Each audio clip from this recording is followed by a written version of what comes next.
청년의 때에 예수님을 깊게 만나고 믿음이 뜨거워지면 이 청년들이 서로 많이 하는 질문이 있습니다. 너는 비전이 뭐니? 입니다. 그때 저는 이런 질문에 당당하게 자신 있게 대답하지 못했습니다. 신학교에 갔더니요, 또 이런 질문을 하는 거예요. 너는 비전이 뭐니? 신학교에서 비전을 물어보면 보통 4가지로 이렇게 대답을 합니다. 목사, 또 선교사, 또 신학교 교수, 그리고 사모입니다. 그들이 말하는 비전은 무슨 뜻이죠? 너 나중에 뭐 할래? 뭐 하고 싶어? 이런 뜻입니다. 신학교 때에도 그들의 질문에 명확하게 대답하지 못했습니다. 사람들은 모두 원대한 비전을 갖고 싶어 합니다. 그리고 그런 비전을 품고 살아갑니다. 나이가 들어도 비전을 품고 살아가고요. 물론 젊었을 때와는 다르겠지만 소소한 비전을 마음에 품고 살아가죠. 제가 여러분에게도 질문 한번 해보겠습니다. 여러분은 과거에 어떤 비전을 갖고 계셨습니까? 오늘 여러분의 비전은 무엇입니까? 우리가 하루를 자고 내일을 맞이할 텐데 여러분의 미래의 비전은 무엇입니까? 비전을 갖기 전에 비전이 무엇인지 알아야 합니다. 먼저 비전이란 무엇일까요? 정말 청년들이 믿음이 뜨거울 때 말하는 너 나중에 뭐 할래? 일까요? 잠언 29장 18절에 보면요, 묵시가 없으면 백성이 방자히 행한다 말씀합니다. 여기서 묵시는 비전을 뜻합니다. 즉 비전이 없으면 백성이 방자히 행한다는 것입니다. 방자히 행한다는 것은 망할 짓만 골라서 한다는 것입니다. 우리가 자녀들이 미울 때 많이 하는 말이 있습니다. 너는 맞을 짓만 골라서 하니 이죠. 비전이 있는 사람은 마땅히 해야 할 일을 하지만 비전이 없는 사람은 망할 짓만 골라서 한다는 것입니다. 그래서 비전은 굉장히 중요합니다. 성경에서 비전은 이상, 환상, 통찰력, 그리고 관찰력으로 이렇게 번역이 되는데요. 한마디로 요약을 하면 비전은 볼 수 없는 것을 보는 능력입니다. 그런데 오늘 우리가 읽었던 이 본문에 비전을 가졌던 한 사람이 등장합니다. 엄밀히 말해서 비전을 가졌다라기보다는 비전을 받았다는 표현이 옳습니다. 그는 누구인가요? 바로 이사야 선지자입니다. 6장 1절은 이렇게 시작합니다. 우시야 왕이 죽던 해에. 이사야 선지자는요, 이사야서를 딱 시작하는 이사야 1장 1절에 이렇게 얘기를 하고 있는데요. 유다 왕 우시야, 요담, 그리고 아하스, 히스기야 시대로 이 이사야를 열고 있습니다. 그런데 6장에 와서 다시 우시야 왕이 죽던 해를 언급하고 있는 것이죠. 여러분, 우시야 왕은 왜 죽었을까요? 우시야는요, 유다의 10번째 왕입니다. 우시야라는 이름의 뜻은 여호와는 나의 강함이시다라는 뜻을 갖고 있습니다. 우시야 왕은 또 다른 이름을 갖고 있는데요, 아사랴라고도 이름하고 있습니다. 우시야의 아버지는 아마샤로 굉장히 선한 왕이었으나 나중에는 이 왕이 타락하고 변질되어서 악한 왕이 되었습니다. 그리고 신하들에게 살해당합니다. 역대하 26장은 우시야 왕이 죽은 이유를 아주 잘 보여주고 있습니다. 이 우시야 왕은요, 16살의 왕으로 등극해서요 52년 동안 이 유다를 다스렸습니다. 우리가 잘 알고 있는 이 므낫세, 악했던 왕 므낫세가 55년을 유다를 통치해서 가장 긴 왕이라면 이 우시야 왕은 52년을 통치한 두 번째로 오래 통치한 왕입니다. 이 우시야 왕은 처음엔 매우 정직한 왕이었습니다. 우리 성경을 가지고 계신 분들은 역대하 26장을 같이 한번 찾아보면 좋겠습니다. 역대하 26장 4절 5절입니다. 구약성경 역대하 26장 4절 5절입니다. 제가 한번 읽도록 하겠습니다. 우시야가 그의 아버지 아마샤의 모든 행위대로 여호와 보시기에 정직하게 행하며, 5절입니다. 하나님의 묵시를 밝히 아는 스가랴가 사는 날에 하나님을 찾았고 그가 여호와를 찾을 동안에는 하나님이 형통하게 하셨더라. 이 우시야 왕에게 붙였던 설명이 하나님이 형통하게 하셨더라, 우시아가 하나님을 찾았다. 이게 우시아를 설명하는 단어였습니다. 하나님이 형통하게 하심이 이 우시아의 삶에 드러났고 전쟁에서도 그게 분명하게 드러나고 있습니다. 블레셋과의 전쟁에서 우시아가 승리를 거두었다고 말씀하고 있는데요, 우리가 읽은 역대하 26장 7절에 보시면 승리를 거둔 이유를 기록하고 있는데 하나님이 그를 도우셨기 때문에 그가 승리했다라고 말씀하고 있습니다. 심지어 8절에는요, 암몬 사람들이 조공을 바쳐서 우시아가 매우 강성해졌다. 그래서 이 우시아의 이름이 이방 나라 이 애굽에까지 유명해졌다라고 말씀하고 있습니다. 여러분, 우시아가 형통한 이유가 무엇이죠? 바로 하나님이 그와 함께 하셨기 때문에 그가 형통했다는 것입니다. 우시아는요, 이 군사뿐만 아니라 이 농업에도 일가견이 있어서 이 우시아를 통해서 나라가 매우 발전하고 부요하게 성장해 간다고 역대하 26장은 자세하게 기록하고 있습니다. 여러분, 예나 지금이나 아주 백성들이 보기에 훌륭한 왕은 딱 두 가지입니다. 하나는 백성들이 배불리 잘 먹는 것입니다. 바로 경제적인 부요함입니다. 동시에 이 외세의 침략으로부터 이 백성들이 안전하게 사는 것입니다. 배불리 먹고 안전하게 사는 것, 즉 부국 강병이 이 백성들이 왕에게 기대하는 것이죠. 잘 먹고 잘 사는 것밖에 이 백성들의 기대는 없습니다. 그런데 바로 이 우시아 왕이 잘 먹고 잘 사는 부국 강병을 이뤄낸 왕이었습니다. 우시아가 처음부터 이렇게 삶을 살다가 삶을 마감했으면 참 좋을 텐데요, 우시아가 이렇게 강성해지고 이렇게 이름이 유명해지자 안타깝게도 그는 교만해졌습니다. 하나님 앞에 범죄했습니다. 우리 역대하 26장 16절인데요, 제가 한번 읽도록 하겠습니다. 그가 강성하여짐에 그의 마음이 교만하여 악을 행하여 그의 하나님 여호와께 범죄하되 곧 여호와의 성전에 들어가서 향단에 분향하러 한지라. 이 우시아 왕이 성전에 들어가서 분향하는 일을 했다고 성경은 기록하고 있습니다. 그것은 왕이 하는 일이 아니었습니다. 성전에 들어가서 분향하는 것은 왕의 일이 아니라 제사장의 일이었다는 것이죠. 그런데 우시아가 그것을 직접 해버리는 것입니다. 제사장이 우시아에게 그건 아니다, 그거는 왕이 할 일이 아니다 라고 간곡하게 말렸지만 이 우시아 왕은 끝내 고집을 피우고 자기가 분향하겠다고 화를 냈습니다. 화를 내는 순간 결국 이마에 이 우시아 왕은 나병이 생겼고요, 죽는 날까지 이 나병을 갖게 되었습니다. 그리고 이 우시아 왕은 왕궁이 아닌 별궁에서 살다가 삶을 마감하게 됩니다. 역대하 26장 20절은 이렇게 기록하고 있습니다. 대제사장 아사랴와 모든 제사장이 왕의 이마에 나병이 생겼음을 보고 성전에서 급히 쫓아내고 여호와께서 치심으로 왕도 속히 나가니라. 우시아 왕이 죽는 날까지 나병 환자가 되었고 나병 환자가 되매 여호와의 전에서 끊어져 별궁에 살았으므로. 앞에서 여호와께서 함께 하셨다, 여호와께서 형통케 하셨다라는 우시아에 대한 설명이 여호와께서 치셨다, 여호와께서 그를 끊으셨다로 바뀌게 되는 것이죠. 우시아가 부국 왕명을 이룬 것은 우시아 자신 때문이 아니라 사실은 하나님의 도우심 때문이었습니다. 그런데 그는 강성해지자 바로 교만해졌고 바로 악을 행했던 것입니다. 이게 바로 인간의 가장 치명적인 죄이죠. 하나님의 도우심과 은혜를 잊어버리는 것입니다. 하나님의 자리에 바로 자신을 올려놓는 것, 이게 죄악된 본성이 끊을 수 없는 습관인 것입니다. 그렇다면 우시아 왕이 이렇게 죽었는데요, 우시아 왕이 죽었던 해는 어떤 해일까요?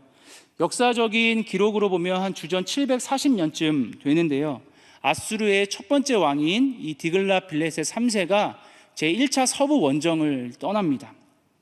결국 이 사건을 시작으로 한 18년 뒤인 722년에 북왕궁이 멸망당하게 됩니다.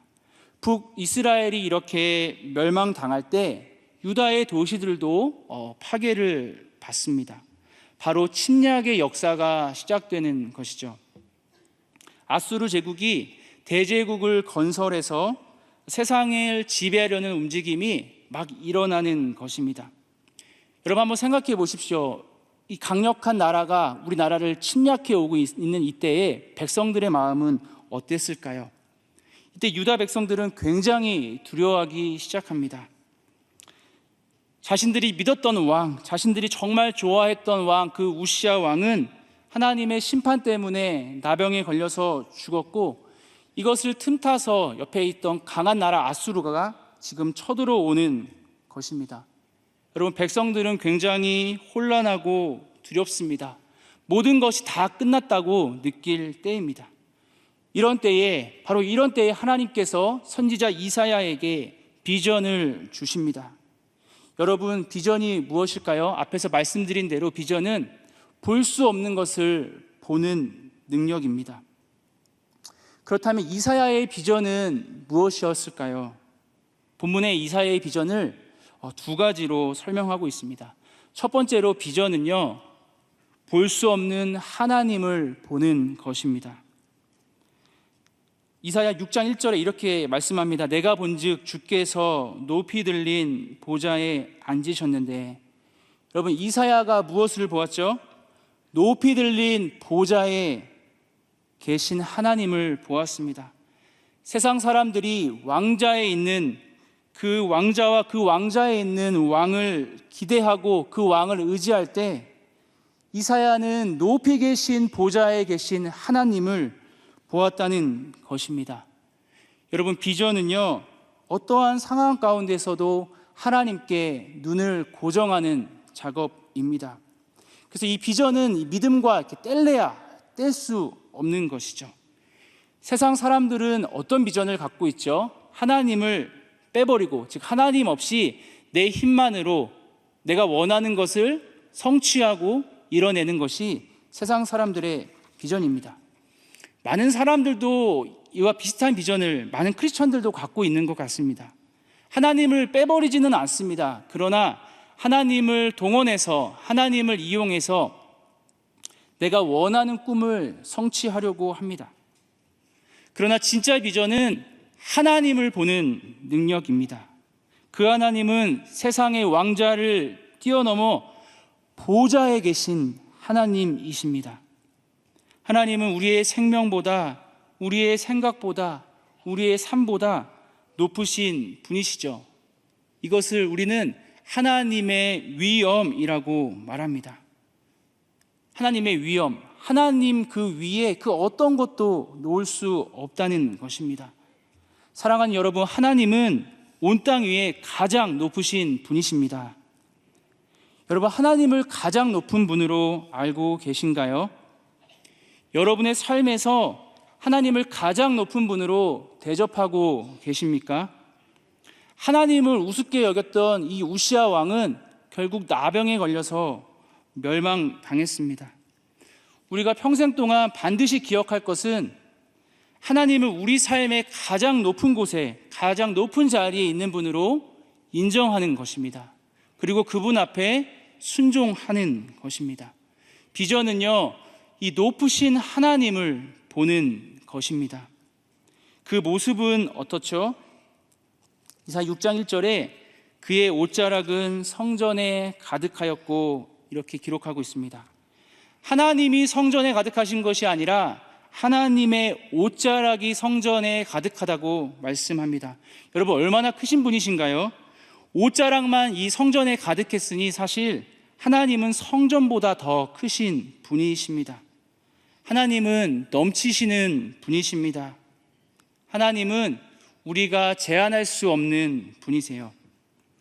우리가 신앙생활을 하면서 경계해야 할 것이 있다면 하나님을 제한하는 것입니다.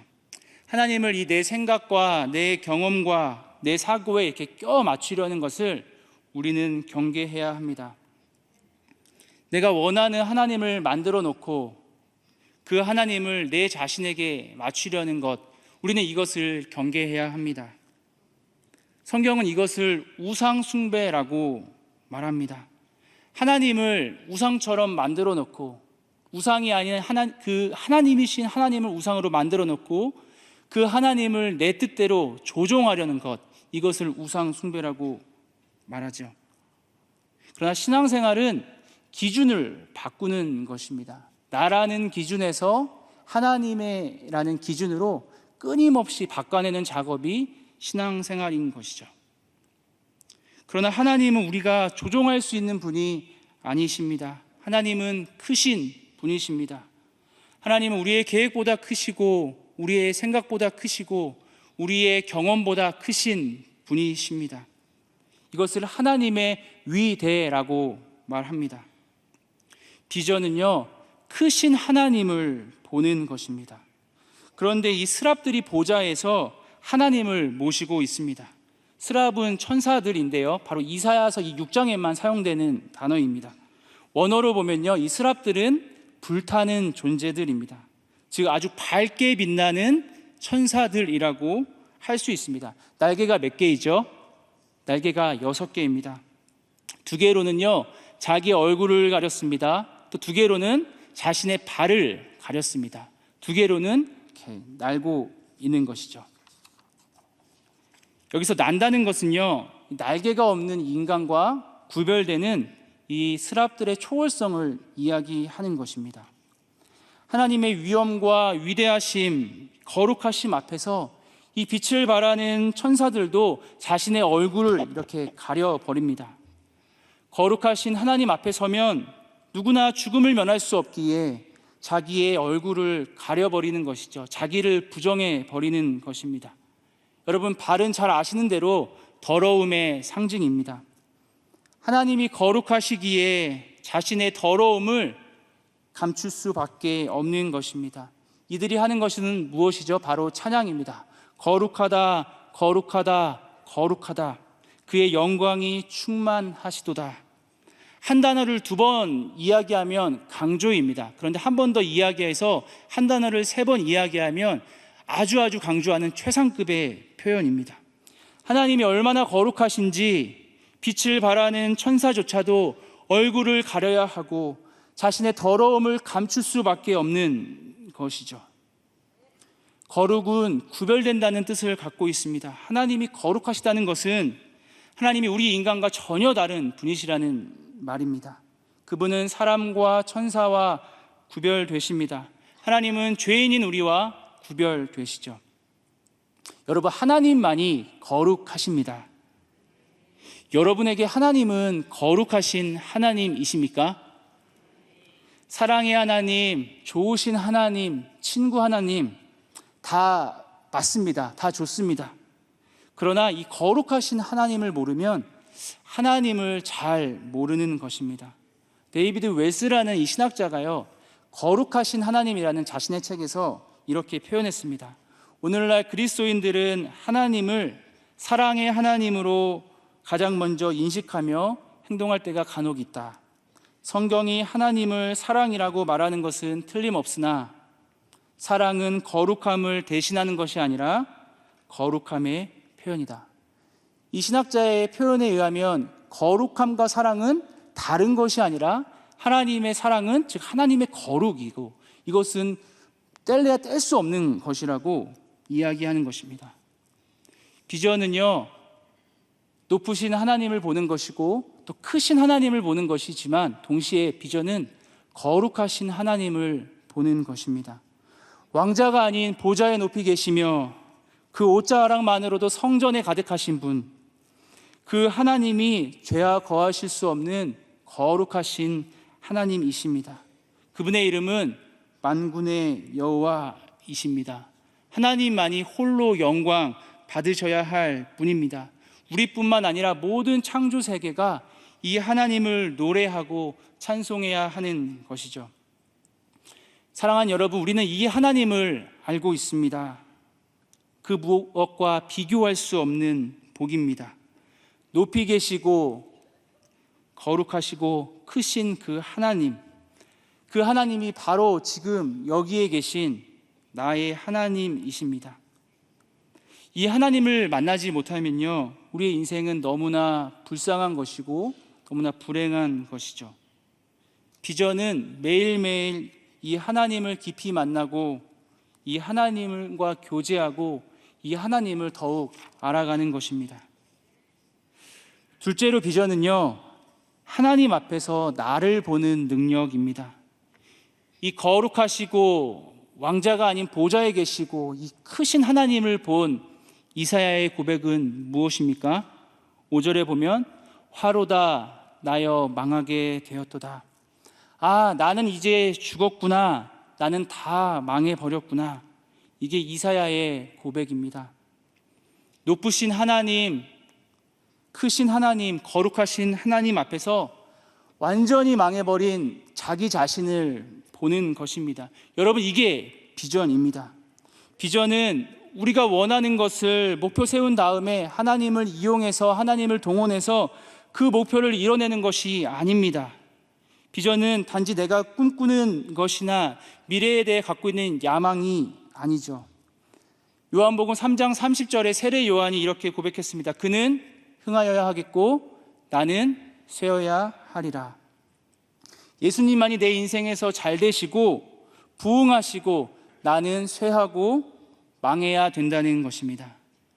사랑하는 여러분, 하나님 앞에서 망하고 싶으십니까? 네, 아멘이 없네요. 네. 거룩하신 하나님을 만나면 이 반응이 나오는 것입니다. 팔복의 심령의 가난함을 고백하지 않을 수 없는 것입니다.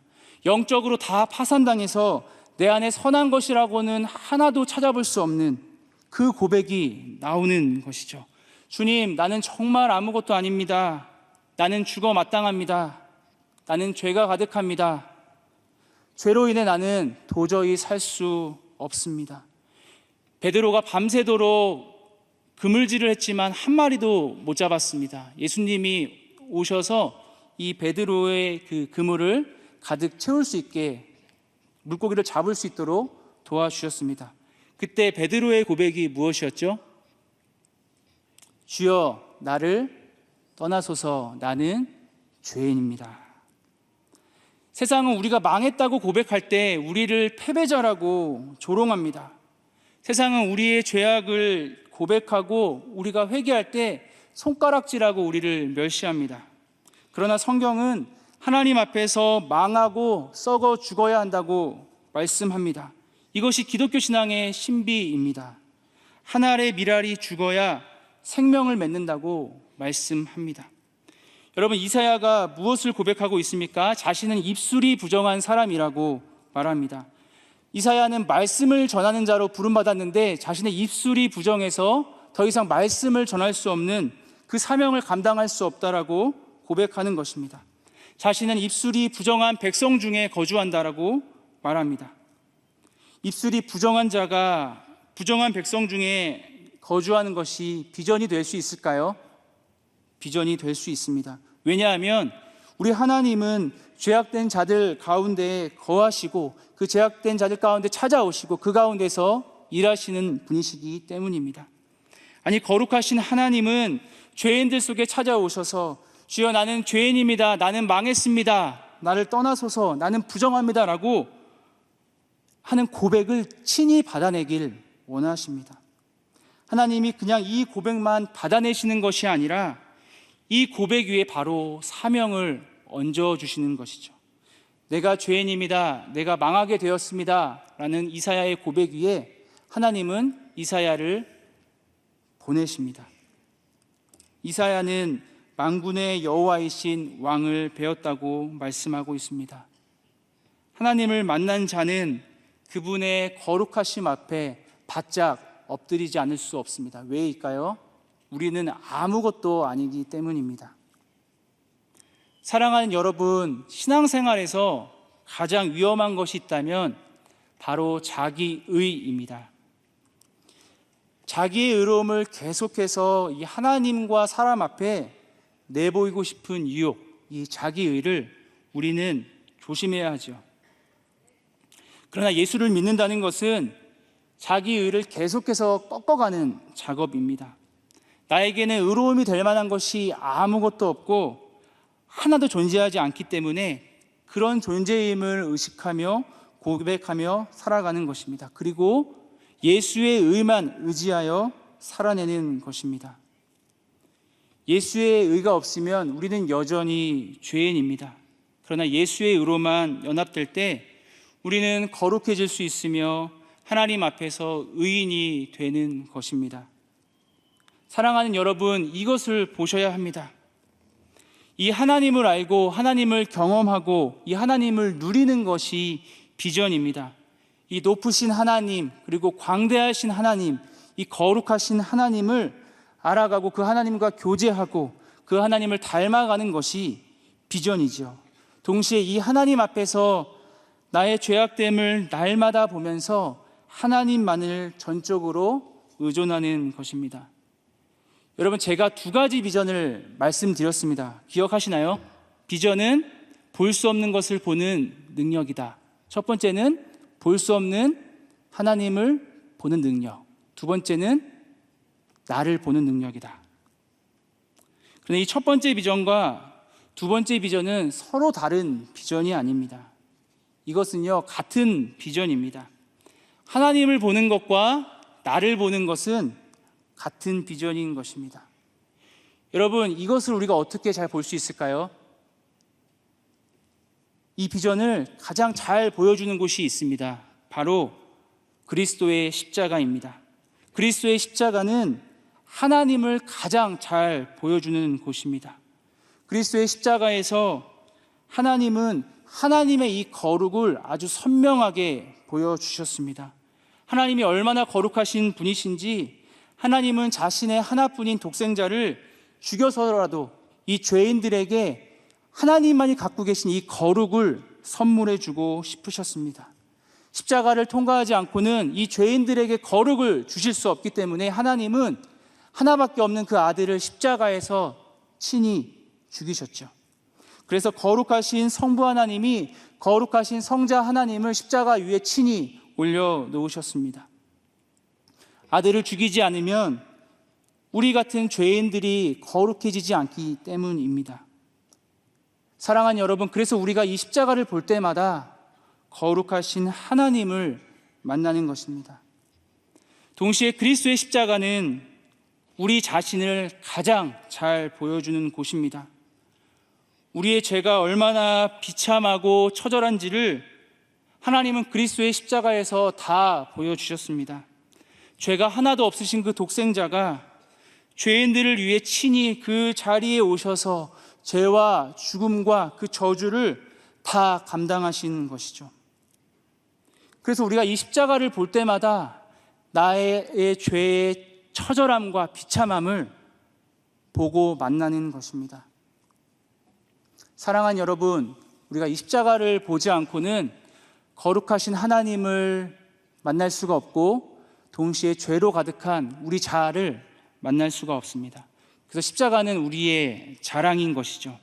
바울은 갈라디아서 6장 14절에 이렇게 고백합니다. 그러나 내게는 우리 주 예수 그리스도의 십자가 외에 결코 자랑할 것이 없으니 그로 말미암아 세상이 나를 대하여 십자가에 못 박히고 내가 또한 세상을 대하여 그러하니라.